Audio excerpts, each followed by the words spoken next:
YouTube channel. Ang ating lulutuin ngayon ay Mami na chicken Mami. Kaya panoorin nyo ang aking pagluluto guys. Ito na. Yan, magpapakulo po tayo ng tubig para isasalang po natin ang manok. Yan, mga kaibigan. Hayaan po lang nating maluto ang ang manok. At yan, siya rin po ang gagamitin natin na pang sabaw sa Mami natin. Hayaan lang po natin siyang maluto at lumambot. At mamaya ating ninit-nitin siya.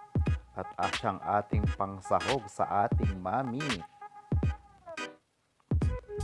Lagyan ko rin po ng chicken broth cube para mas lumasa siya.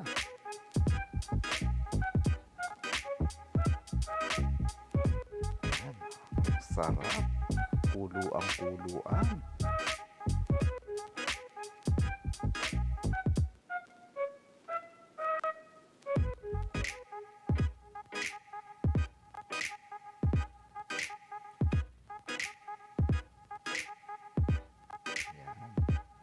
Maluluto na po siya. Atin na po siyang hahanguin.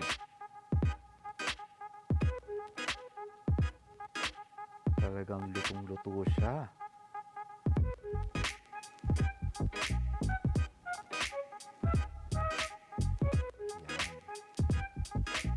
Isusunod na rin po natin ang magpapakulo po tayo ng Mickey ng pansit para sa Mami. Yan.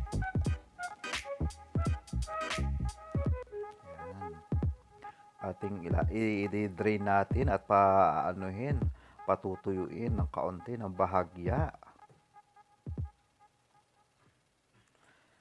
At isusunod na rin po natin ang paggagayat ng repolyo na siyang pinaka-gulay or topping sa ating Mami.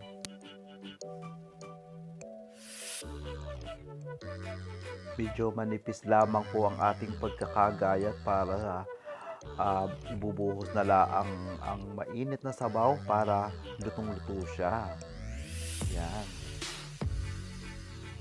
At isa pa ang carrots.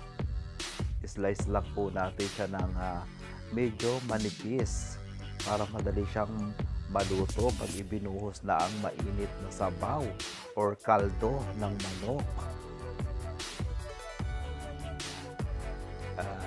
Kumuha lang ako ng sakto lamang at tama sa lalagay ang pinaka-toppings natin.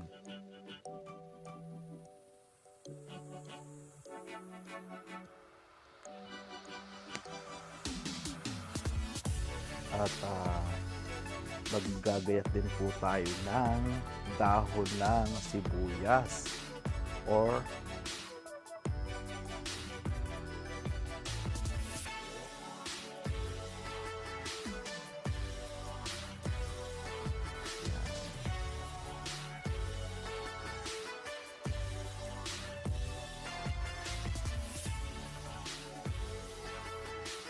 ito po yung tinatawag na spring onion.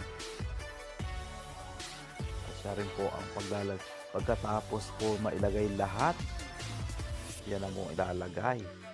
Yan. Yan, kulong-kuluan na itong ating kaldo. At ito ang ating ginamit. Ayan. Ayan. Ininipit ng manok bago repolyo na ating ginayat ng maninipis laang. Tsaka ang carrots. Isip aside po natin. Tsaka spring onion.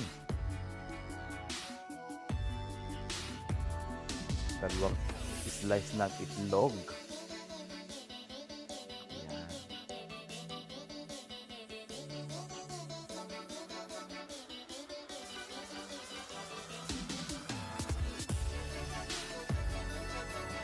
Bubuhos po natin ang pinagpakuluan sa manok. Yan.